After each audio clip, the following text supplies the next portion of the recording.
మామూలుగానే పెద్ద రోడ్ల మీద టోల్ గేట్ల కాడ ఫుల్ ట్రాఫిక్. ఇక అదే పండుగలో పబ్బాలో అయితే అంతే సంగతి.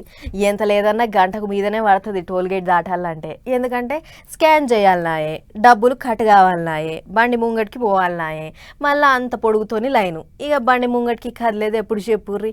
గింత తిప్పలవుతుందనే ఇప్పటి సంది ప్రయాణికులకు అసొంటి తిప్పల కాకుండా ఉండేటి ఇగరం చేస్తుర్రు ఏపీ సర్కారు వాళ్ళు. పౌతూ హైవేల మీద బండ్లేసుకొని తిరిగేటోళ్లకు అదిరిపోయేటి ఆఫరు. ఏందనుకుంటున్నారు, టోల్ గేట్ల కాడ ఆగే అవసరం లేకుండా రయ్య బండ్లేసుకొని ఉరికేటి ఎగిరం చేస్తున్నారు ఆంధ్ర గవర్నమెంట్ వాళ్ళు. అంటే టోల్ గేట్లు లేకుండా చేస్తారా, లేకుంటే ఉన్న పైసలు వసూలు చేయరా అనేరు. టోల్ గేట్లు ఉండేదే బరాబర్ పైసలు వసూలు చేసేటిదే. కాకుంటే బండ్లాపుడు ఉండదు, స్కాన్ చేసుడు ఉండదు, స్కాన్ కాలేదని ఆలస్యం అవుడు ఉండదు. అట్టెట్ట అంటే దానికి కూడా లెక్కుంది ఆలతాన.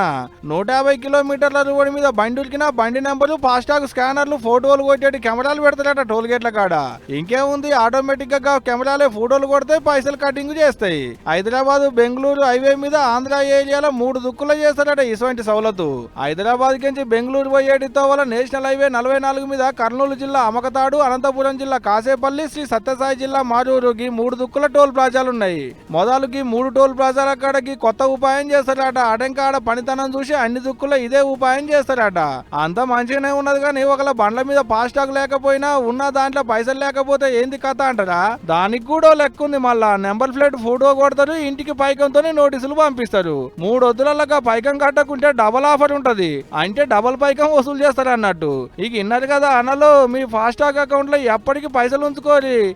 ఎవరు చూస్తారు, చూసినా మామూలు ఏం చేస్తారని మోర్దోపుగా ఉరికితారా అంటే అటంక ఒట్టి పుణ్యానికి దండగల పాలవుతారు. ఏం చెప్తున్నా.